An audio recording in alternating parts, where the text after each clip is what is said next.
सुरार्चितलिङ्गं निर्मलभासित शोभितलिङ्गम् जन्मज दुःखविनाशकलिङ्गं तत्प्रणमामि सदा शिवलिङ्गम् देवमुनिप्रवरार्चितलिङ्गं कामदहन करुणाकरलिङ्गम् रावणदर्पविनाशकलिङ्गं तत्प्रणमामि सदा शिवलिङ्गम्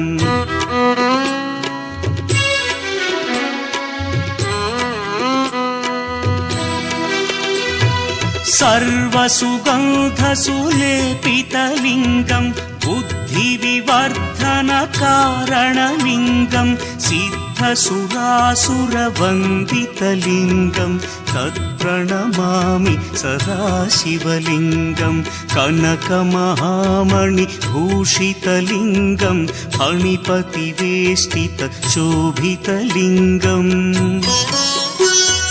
दक्षसुयज्ञविनाशनलिङ्गं तत्प्रणमामि सदा शिवलिङ्गम्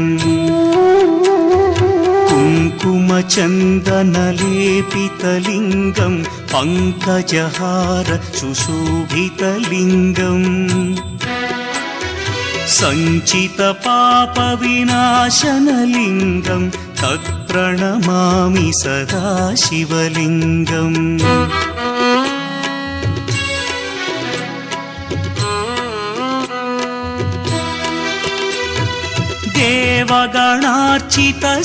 देवगणार्चितसेवितलिङ्गं भावैर्भक्तिभिरेव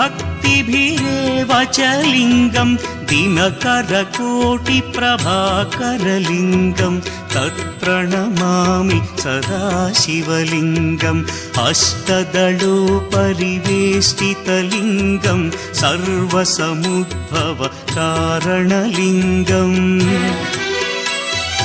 अष्टदरिद्र्यविनाशनलिङ्गं तत्प्रणमामि सदा शिवलिङ्गम् सुरगुरुसुरवरपूजितलिङ्गं सुरवनपुष्पसदार्चितलिङ्गम् परमपदं परमात्मकलिङ्गं तत्प्रणमामि सदा शिवलिङ्गम्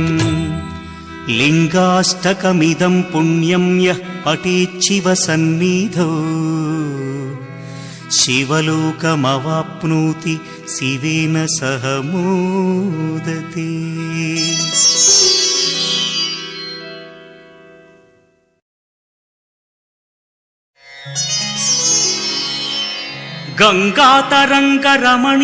गङ्गातरङ्गरमणीयजटाकलापं गौरीनिरन्तरविभूषितवामभागम् नारायणप्रियमनङ्गमदापहारं वाराणसीपुरपतिं भज विश्वनाथम् वाचामगोचरमनेकगुणस्वरूपं वागीश विष्णुसुरसेवितपादपीठम् वामेन विग्रहवरेण्यकळत्रवन्तं वाराणसीपुरपतिं भज विश्वनाथम्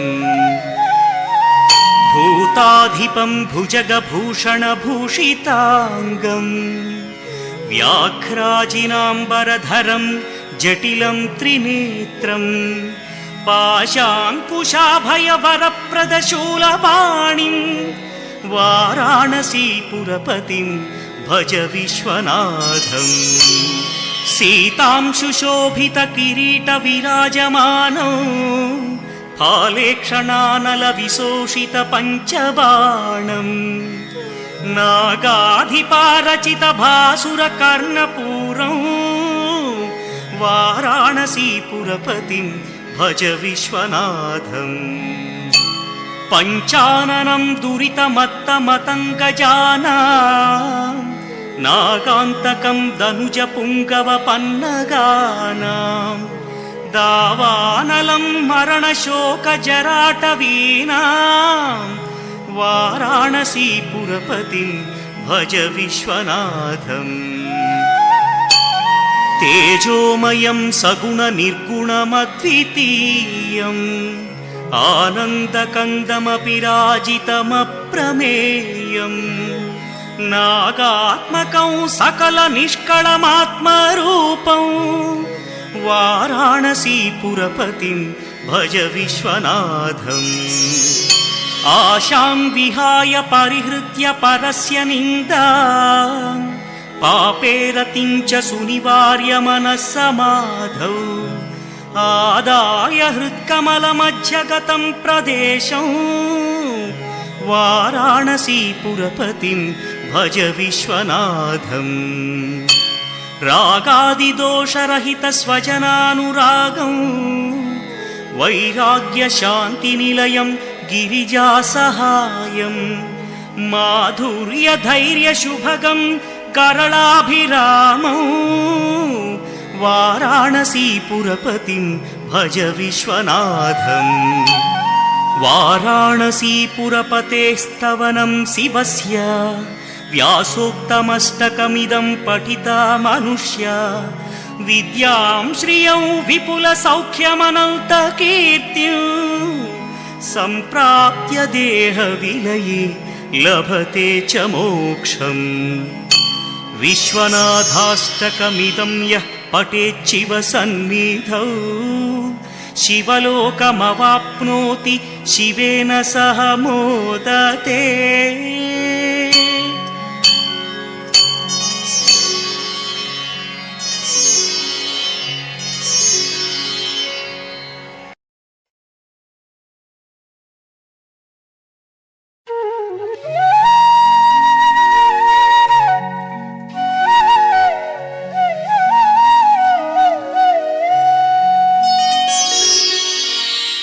प्रभुं प्राणनाथं विभुं विश्वनाथं जगन्नाथनाथं सदानन्दभाजम् भवद्भव्यभूतेश्वरं भूतनाथं शिवं शङ्करं शम्भुमीशानमीडे गळेरुण्डमालं तनौ सर्पजालं महाकालकालं गणेशादिपादम् जटाजूटगङ्गोत्तरं गैर्विशिष्यं शिवं शङ्करं शम्भुमीशानमीडे मुदामाकरं मण्डनं मण्डयन्तं महामण्डलं भस्मभूषाधरन्तम् अनादिं ह्यपारं महामोहमारं शिवं शङ्करं शम्भुमीशानमीडे वटाधो निवासं महाटाटहासं महापापनाशं सदा सुप्रकाशम् गिरीशं गणेशं सुरेशं महेशं शिवं शङ्करं शम्भुमीशानमीडे गिरीन्द्रात्मजा सङ्गृहीतार्धदेहं गिरौ संस्थितं सर्वदा पन्नगेहम् परब्रह्म ब्रह्मादिभिर्वन्द्यमानं शिवं शङ्करं शम्भुमीशानमीडे कपालं त्रिशूलं कराभ्यां दधानं पदाम्भोजनम्राय कामं दधानं बलिवर्धयानं सुराणां प्रधानं शिवं शङ्करं शम्भुमीशानमीडे शरच्चन्द्रगात्रं गणानन्दपात्रं त्रिनेत्रं पवित्रं धनेशस्यमित्रम् अपर्णाकळत्रं सदा सच्चरित्रं शिवं शङ्करं शम्भुमीशानमीडे हरं सर्पहारं चिताभूविहारं भवं वेदसारं सदा निर्विकारम् श्मशाने वसन्तं मनोजं दहन्तं शिवं शङ्करं शम्भुमीशानमीडे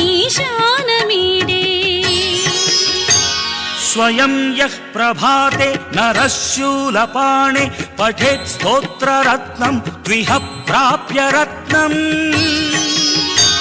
सुपुत्रं सुधान्यं सुमित्रं कळत्रं विचित्रैः समाराध्य मोक्षं प्रयाति।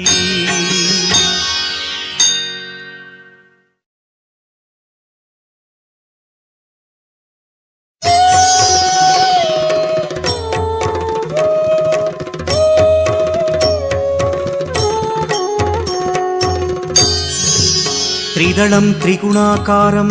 त्रिनेत्रं च त्रियायुधं त्रिजन्म पापसंहारम् एकबिल्वं शिवार्पणम् त्रिशाखैः बिल्वपत्रैश्च अच्छिद्रैः कोमलैः शुभैः तव पूजां करिष्यामि एकबिल्वं शिवार्पणम् कोटिकन्या महादानं तिलपर्वतकोटयः काञ्चनं शैलदानेन एकबिल्वं शिवार्पणम् काशीक्षेत्रनिवासं च कालभैरवदर्शनौ प्रयागे माधवं दृष्ट्वा एकबिल्वं शिवार्पणम् इन्दुवारे व्रतं स्थित्वा निराहारो महेश्वर नक्तं हौष्यामि देवेश एकबिल्वं शिवार्पणम् रामलिङ्गप्रतिष्ठा च वैवाहिककृतं तथा तटाकादि च सन्तानम् एकबिल्वं शिवार्पणम् अखण्डबिल्वपत्रं च आयुतं शिवपूजनं कृतं नाम सहस्रेण एकबिल्वं शिवार्पणम् उमया सह देवेश नन्दिवाहनमेव च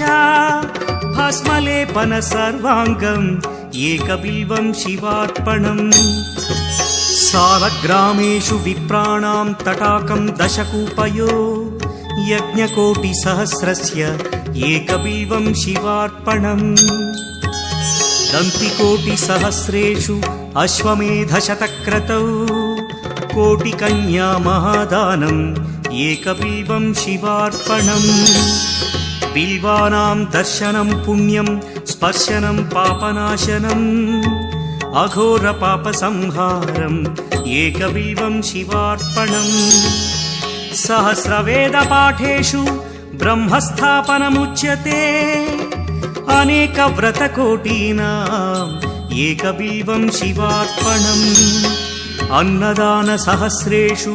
सहस्रोपनयनं तथा अनेकजन्मपापानि एकबिल्वं शिवार्पणम् बिल्वाष्टकमिदं पुण्यं यः पठेत् शिवसन्निधौ शिवलोकमवाप्नोति एकबिल्वं शिवार्पणम्।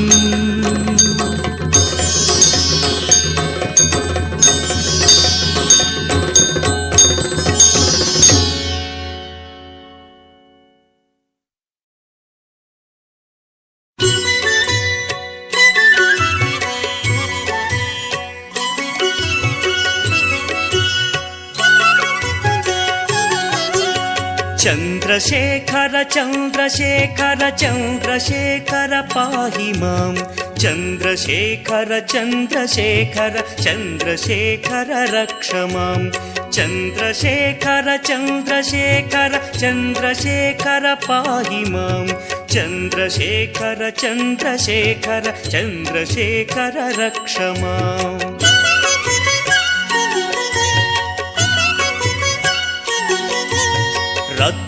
रत्नसानुशरासनं रजताद्रिशृङ्गनिकेतनं सिञ्जनीकृतपन्नगेश्वर मच्युतानलसायकं क्षिप्रदग्धपुरत्रयं त्रिदिवालयैरभिवन्दितं चन्द्रशेखरमाशये मम किं करिष्यति वै यमः।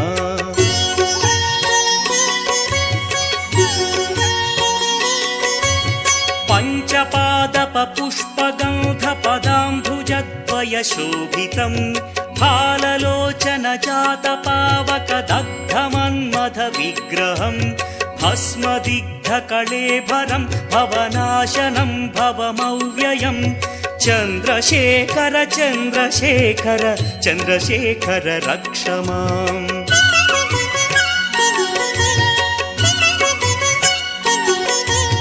ಮತ್ತವಾರಣ ಮುಖ್ಯ ಚರ್ಮ ಕೃತೋತ್ತರೀಯ ಮನೋಹರಂ ಪಂಕಜಾಸನ ಪದ್ಮಲೋಚನ ಪೂಜಿತಾಂಘ್ರಿ ಸರೋವರಂ ದೇವ ಸಿಂಧು ತರಂಗ ಸೀಕರ ಸಿಕ್ತ ಶುಭ್ರ ಜಟಾಧರಂ ಚಂದ್ರಶೇಖರ ಚಂದ್ರಶೇಖರ ಚಂದ್ರಶೇಖರ ಪಾಹಿ ಮಾಂ.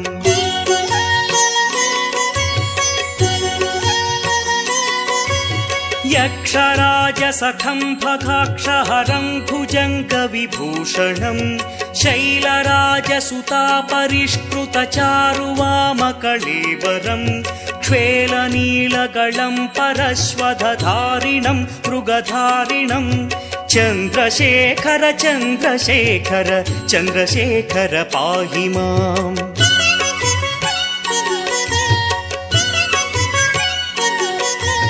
ಕುಂಡಲೀಕೃತ ಕುಂಡಲೇಶ್ವರ ಕುಂಡಲಂ ವೃಷವಾಹನಂ ನಾರದಾದಿ ಮುನೀಶ್ವರ ಸ್ತುತ ವೈಭವಂ ಭುವನೇಶ್ವರಂ ಅಂಧಕಾಂತಕಮಾಶ್ರಿತಾಮರ ಪಾದಪಂ ಶಮನಾಂತಕಂ ಚಂದ್ರಶೇಖರ ಚಂದ್ರಶೇಖರ ಚಂದ್ರಶೇಖರ ರಕ್ಷ ಮಾಂ.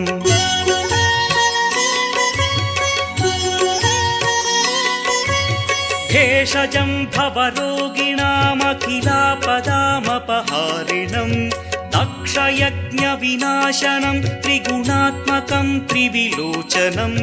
ಭಕ್ತಿ ಮುಕ್ತಿ ಫಲಪ್ರದಂ ಸಕಲಾಘ ಸಂಘ ನಿಬರ್ಹಣಂ ಚಂದ್ರಶೇಖರ ಚಂದ್ರಶೇಖರ ಚಂದ್ರಶೇಖರ ರಕ್ಷ ಮಾಂ.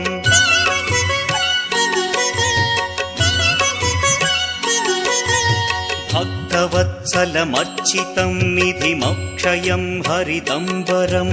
ಸರ್ವಭೂತಪತಿಂ ಪರಾತ್ಪರಮಪ್ರಮೇಯಮನುತ್ತಮಂ ಸೋಮವಾರಣ ಭೂಹುತಾಶನ ಸೋಮಪಾನಿಖಿಲಾಕೃತಿಂ ಚಂದ್ರಶೇಖರ ಚಂದ್ರಶೇಖರ ಚಂದ್ರಶೇಖರ ಪಾಹಿ ಮಾಂ.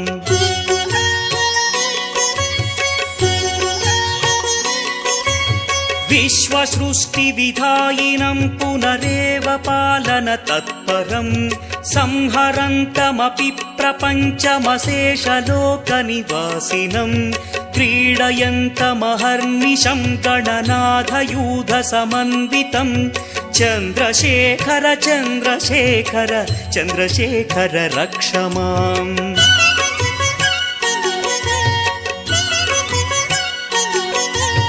ಮೃಚ್ಯುಭೀತಿ ಮೃಕಂಡು ಸೂನು ಕೃತಸ್ಥವಂ ಶಿವ ಸನ್ನಿಧೌ ಯತ್ರ ಕುತ್ರ ಚ ಯಃ ಪಠೇನ್ನ ಹಿ ತಸ್ಯ ಮೃತ್ಯುಭಯಂ ಭವೇತ್ ಪೂರ್ಣಮಾಯುರರೋಗತ ಮಖಿಲಾರ್ಥ ಸಂಪದಮಾದರಂ ಪೂರ್ಣಮಾಯುರರೋಗತ ಮಖಿಲಾರ್ಥ ಸಂಪದಮಾದರಂ ಚಂದ್ರಶೇಖರ ಏವ ತಸ್ಯ ದದಾತಿ ಮುಕ್ತಿಮಯತ್ನತಃ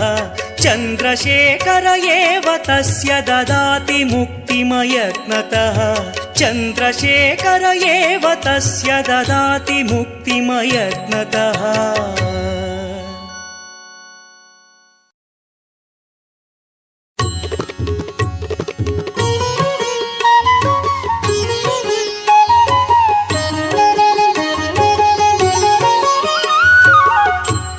ಚಾಂಪೇಯ ಗೌರಾರ್ಧ ಶರೀರಕಾಯೈ ಕರ್ಪೂರ ಗೌರಾರ್ಧ ಶರೀರಕಾಯ ಧಮ್ಮಿಲ್ಲಕಾಯೈ ಚ ಜಟಾಧರಾಯ ನಮಃ ಶಿವಾಯೈ ಚ ನಮಃ ಶಿವಾಯ.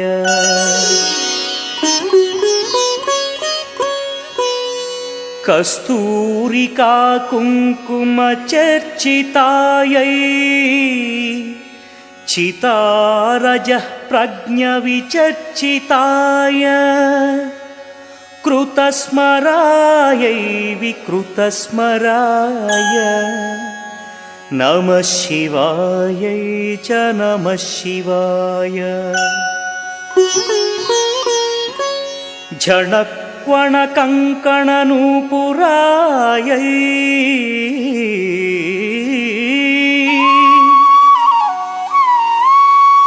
पादाब्जराजफणिनूपुराय हेमाङ्गदायै भुजगाङ्गदाय नमः शिवायै च नमः शिवाय।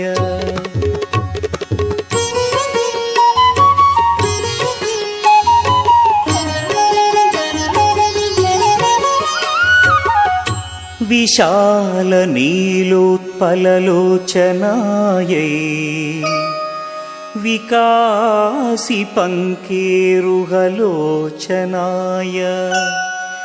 नमेक्षणायै विषमेक्षणाय नमः शिवायै च नमः शिवाय।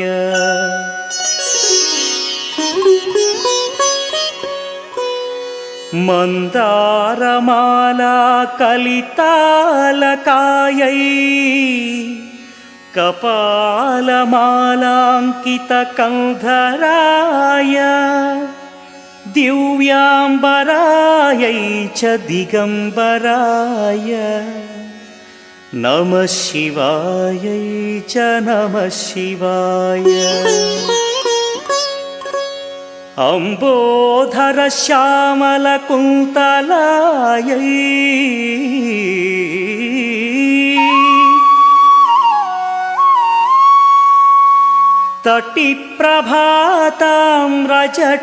तटिप्रभाताम्रजटाधराय निरीश्वरायै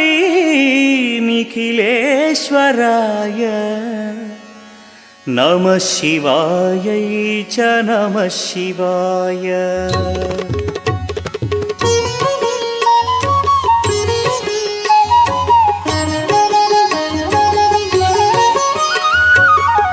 प्रपञ्चसृष्ट्युन्मुखलास्यकायै समस्तसंहारकताण्डवाय जगज्जनन्यै जगदेकपित्रे नमः शिवायै च नमः शिवाय।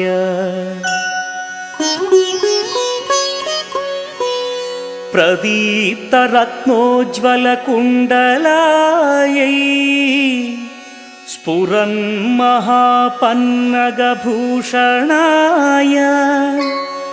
चिवान्वितायै च चिवान्विताय नमः शिवायै च नमः शिवाय। एतत्पठेदष्टकमिष्टदं यो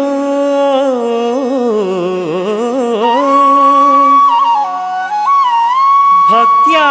समान्यो भुवि दीर्घजीवी प्राप्नोति सौभाग्यमनन्तकालम्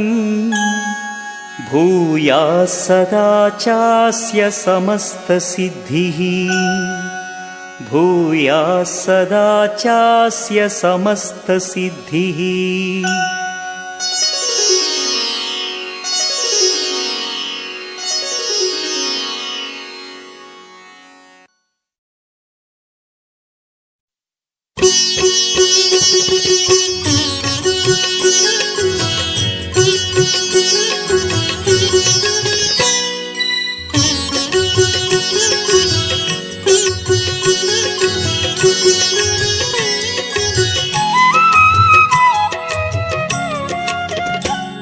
विश्वेश्वराय नरकान्तकतारणाय करुणामृताय शशिशेखरधारणाय कर्पूरकान्तिधवलाय जटाधराय दारिद्र्यदुःखदहनाय नमः शिवाय। गौरीप्रियाय रजनीशकलाधराय कालान्तकाय भुजगाधिपकङ्कणाय गङ्गाधराय गजराज विमर्दनाय दारिद्र्यदुःखदहनाय नमः शिवाय दारिद्र्यदुःखदहनाय नमः शिवाय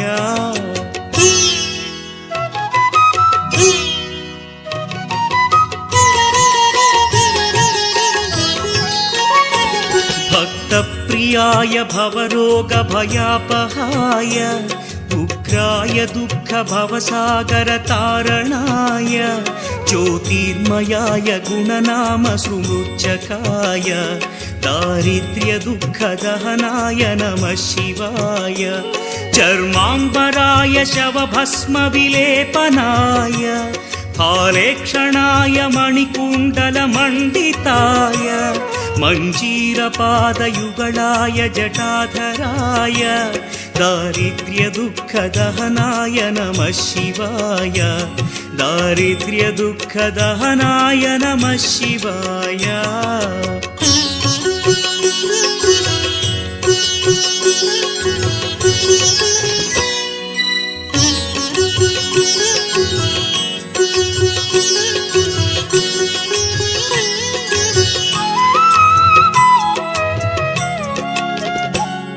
पञ्चाननाय फणिराजविभूषणाय हेमांशुकाय भुवनत्रयमण्डिताय आनन्दभूमिवरदाय तमोमयाय दारिद्र्यदुःखदहनाय नमः शिवाय भानुप्रियाय भवसागरतारणाय कालान्तकाय कमलासनपूजिताय नेत्रत्रयाय शुभलक्षणलक्षिताय दारिद्र्यदुःखदहनाय नमः शिवाय दारिद्र्यदुःखदहनाय नमः शिवाय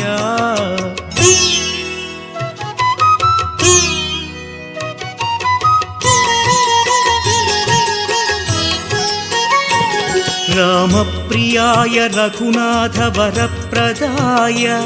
नामप्रियाय नरकार्णवतारणाय पुण्येषु पुण्यभरिताय सुरार्चिताय दारिद्र्यदुःखदहनाय नमः शिवाय मुक्तीश्वराय फलदाय गणेश्वराय गीतप्रियाय वृषभेश्वर वाहनाय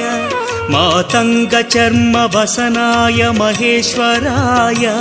दारिद्र्यदुःखदहनाय नमः शिवाय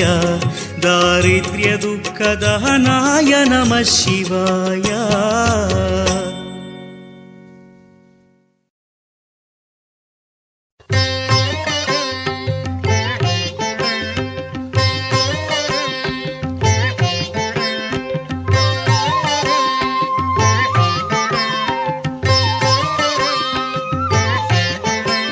नमो भूतनाथं नमो देवदेवं नमः कालकालं नमो दिव्यतेजं नमः कामभस्मं नमः शान्तशीलं भजे पार्वतीवल्लभं नीलकण्ठं भजे पार्वतीवल्लभं नीलकण्ठम्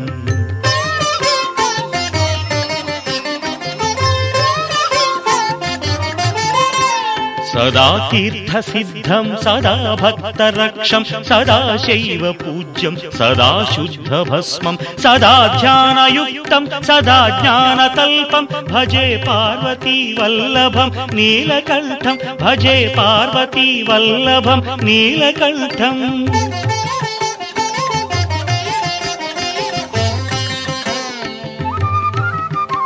श्मशानं भयानं महास्थानवासं शरीरं गयानां सदा चर्मवेष्टं पिशाचं निशोचं पशूनां प्रतिष्ठं भजे पार्वतीवल्लभं नीलकण्ठं भजे पार्वतीवल्लभं नीलकण्ठम्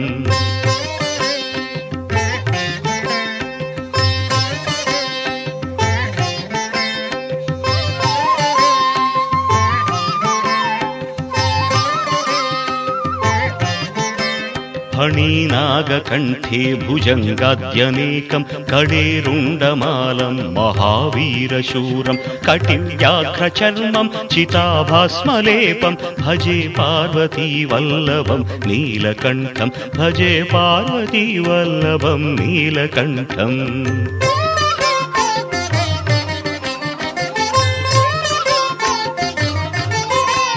शिरशुद्धगङ्गा शिवा वामभागं बहुतीर्थकेशं सदा मान्त्रिनेत्रं फणीनागकर्णं सदा फालचन्द्रं भजे पार्वतीवल्लभं नीलकण्ठं भजे पार्वतीवल्लभं नीलकण्ठम्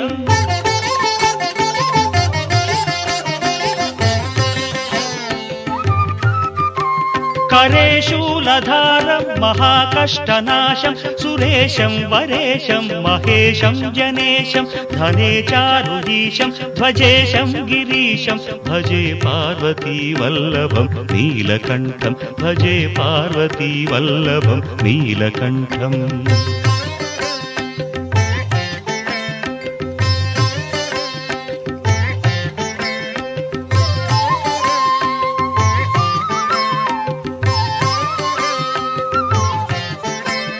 उदासं सुदासं सुकैलासवासं धरानिर्धरं संस्थितं ह्यादिदेवम् अजाहेमकल्पद्रुमं कल्पसेव्यं भजे पार्वतीवल्लभं नीलकण्ठं भजे पार्वतीवल्लभं नीलकण्ठम्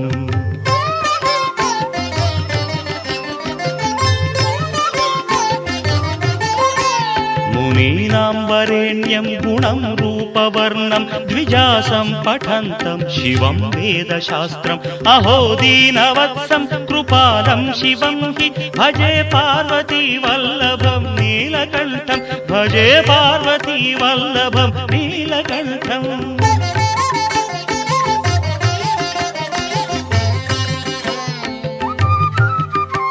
सदा भावनाथं सदा सेव्यमानं सदा भक्तिदेवं सदा पूज्यमानं मया तीर्थवासं सदा सेव्यमेकं भजे पार्वतीवल्लभं नीलकण्ठं भजे पार्वतीवल्लभं नीलकण्ठम्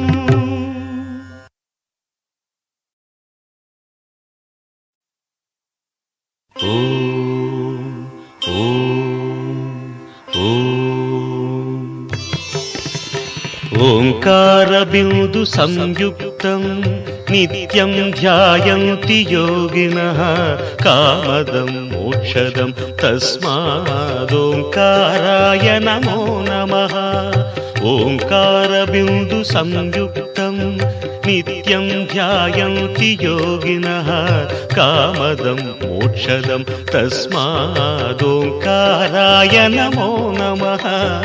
ओंकाराय नमो नमः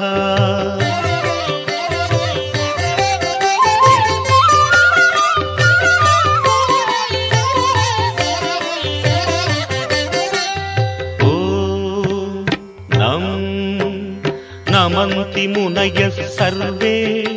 नमन्त्यप्सरसाङ्गणाः नराणामादिदेवानां नकाराय नमो नमः नकाराय नमो नमः ओ मम महत्तत्त्वं महादेवप्रियं ज्ञानप्रदं परं महापापहरं तस्मात् मकाराय नमो नमः मकाराय नमो नमः ओ शिवं शान्तं शिवाकारं शिवानुग्रहकारणं महापापहरं तस्मात् शिकाराय नमो नमः शिकाराय नमो नमः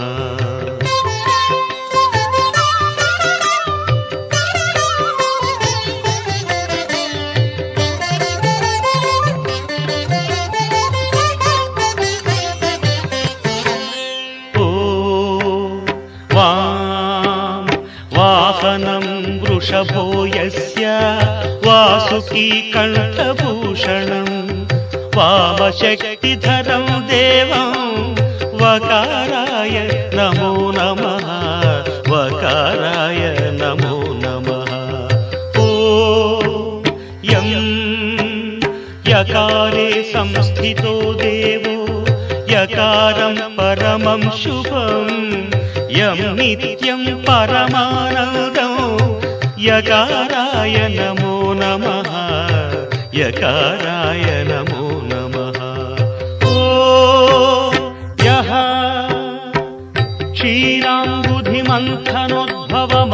क्षीराम्बुधिमन्थनोद्भवमहाहालाहलं भीकरं दृष्ट्वा तत्र पलायिता सुरगणा नारायणादीं तदा नारायणादीं तदा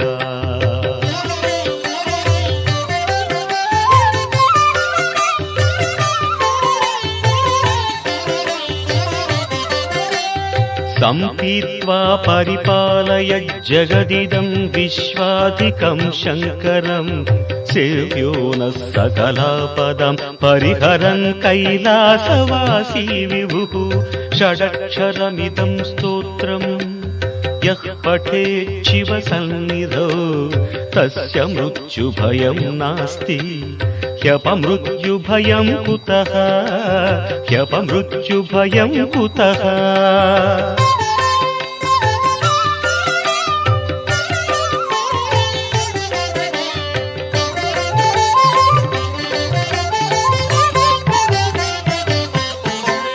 यत्कृत्यं तन्न कृतं यदकृत्यं कृत्यवत्तदाचरितम्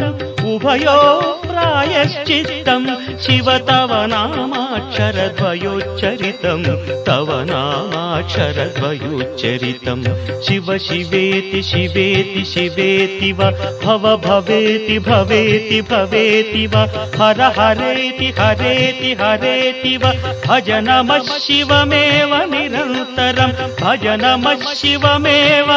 निरन्तरम्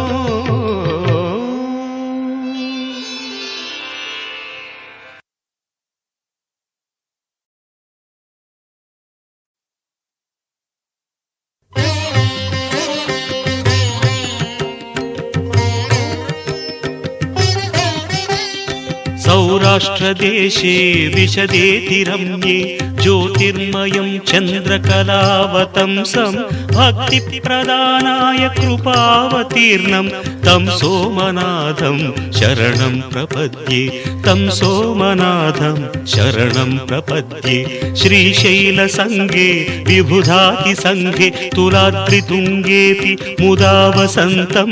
तमर्जुनं मल्लिकापूर्वमेकं नमामि संसार समुद्रसेतुं नमामि संसार समुद्रसेतुम्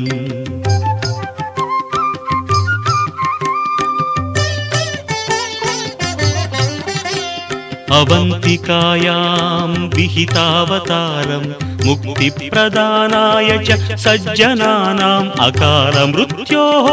परिरक्षणार्थं वन्दे महाकाल महासुरेशं वन्दे महाकाल महासुरेशं कावेरिका नर्मदयोः पवित्रे समागमे सज्जनतारणाय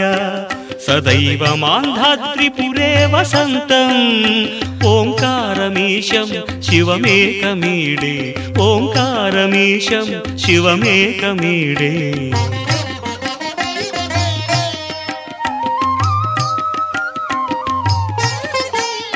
पूर्वोत्तरे प्रज्वलिकानिधाने सदा वसन्तं गिरिजासमेतं सुरासुराराधितपादपद्मं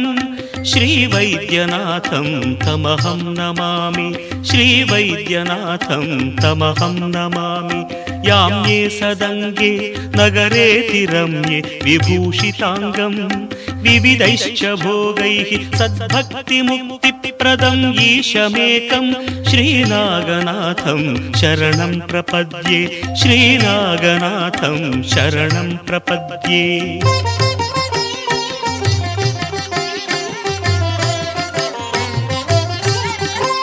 महाद्रिपार्श्वे च तटे रमन्तं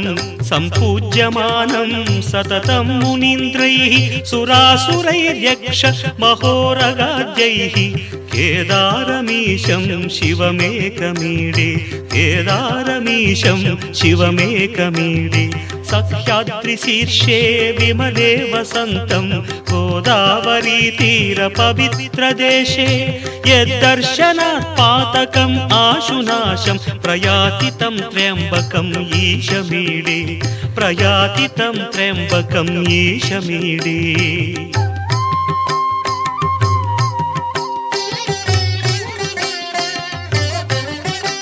सुताम्रपर्णी जलराशियोगे निबध्य सेतुं विशिखैरसङ्ख्यैः श्रीरामचन्द्रेण समर्पितं तं रामेश्वराख्यं नियतं नमामि रामेश्वराख्यं नियतं नमामि यं दाकिनी शाकिनिका समाजैः निषेव्यमानं पिशिताशनैश्च सदैव भीमादि पदप्रसिद्धं तं शङ्करं भक्तहितं नमामि तं शङ्करं भक्तहितं नमामि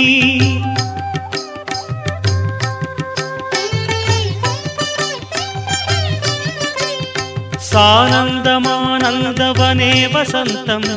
आनन्दकन्दं हतपापबृन्दं वाराणसीनाथमनाथनाथं श्रीविश्वनाथं शरणं प्रपद्ये इडापुरे रम्य विशालकेऽस्मिन् समुल्लसन्तं च जगद्वरेण्यं वन्दे महोदारतरस्वभावं कृष्णेश्वराख्यं शरणं प्रपद्ये ज्योतिर्मय द्वादशलिङ्गकानां शिवात्मनां प्रोक्तमिदं क्रमेण स्तोत्रं पठित्वा मनुज्योतिभक्त्या फलं तदालोक्य निजं भजेच्च फलं तदालोक्य निजं भजेच्च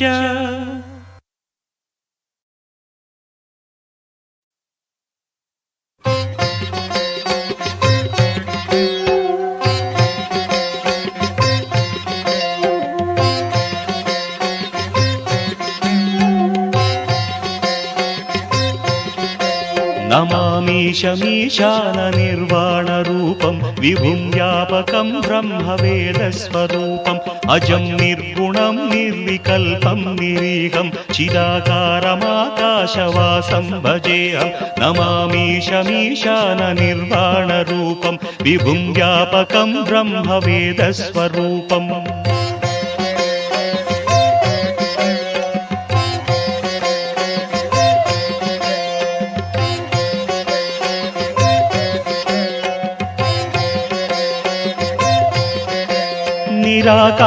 निराकारमोङ्कारमूलं तुरीयं गिराज्ञानगोतीतमीशं गिरीशं कराळं महाकालकालं कृपालं गुणागारसंसारसारं नतोऽहम्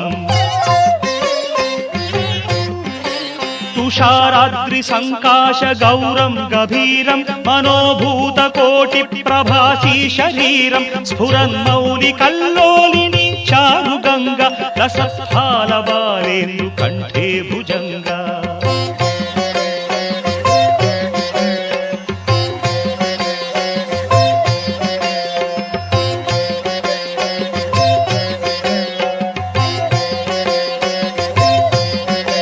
चलत्कुण्डलं शुभ्रनेत्रं विशालं प्रसन्नाननं नीलकण्ठं दयालं मृगाधीशचर्माम्बरं मुण्डमालं प्रियं शङ्करं सर्वनाथं भजामि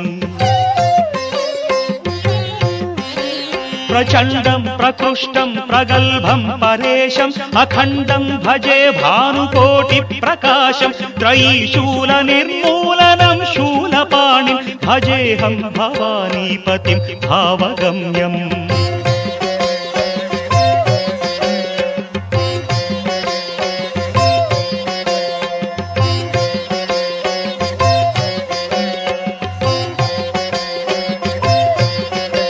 कलातीत కళ్యాణ కల్పాంతకారి సదా సజ్జనానందదాతా పురారి చిదానంద సందోహ మోహాపహారి ప్రసీద ప్రసీద ప్రభో మన్మధారి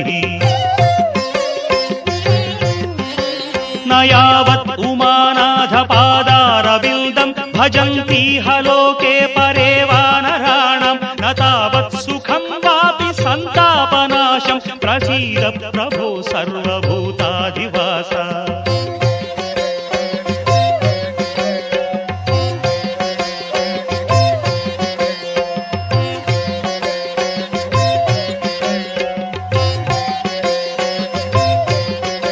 न जानामि योगं जपं नैव पूजां नतोऽहं सदा सर्वदा देवतुभ्यं जराजन्म दुःखौघतातप्यमानं प्रभो पाहि शापान्नमामीश शम्भो रुद्राष्टकमिदं प्रोक्तं विप्रेण हरतुष्टये ये पठन्ति नरा भक्त्या तेषां शम्भुः प्रसीदति।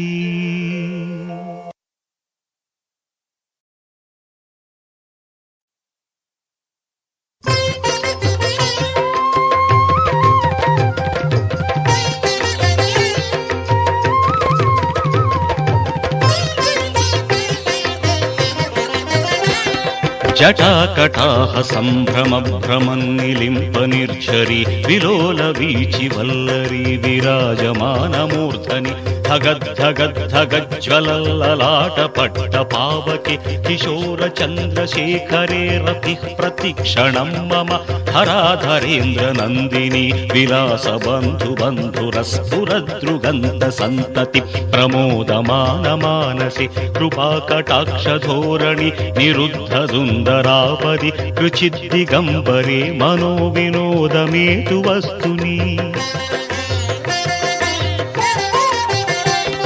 జటాభుజంగ పింగళ స్ఫురత్ఫణామణి ప్రభ కదంబ కుంకుమద్రవ ప్రలిప్త దిగ్వధూముఖి మదాంధ సింధుర స్ఫురత్వగుత్తరీయ మేదురి మనో వినోదమద్భుతం విభర్తృభూత భర్తరి సహస్రలోచన ప్రభృత్య శేషలేఖ శేఖర ప్రసూన ధూళి ధోరణి విధూసరాంఘ్రిపీఠభు భుజంగరాజమాలయ నిబద్ధ జాటజూటక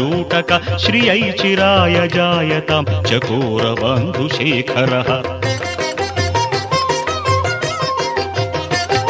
లలాట చత్వరజ్వల ధనంజయ స్ఫులింగభ నిపీత పంచసాయకం నమన్నిలింపనాయకం సుధామయూఖలేఖయా విరాజమాన శేఖరం మహాకపాలి సంపదే శిరోజటాలమస్తు నః కరాళ ఫాల పట్టికా ధగద్ధగద్ధగజ్వల ధనంజయాహుతి కృత ప్రచండ పంచసాయకే ధరాధరేంద్ర నందిని కుచాగ్ర చిత్ర పత్రక ప్రకల్పనైక శిల్పిని త్రిలోచనే మతిర్మమ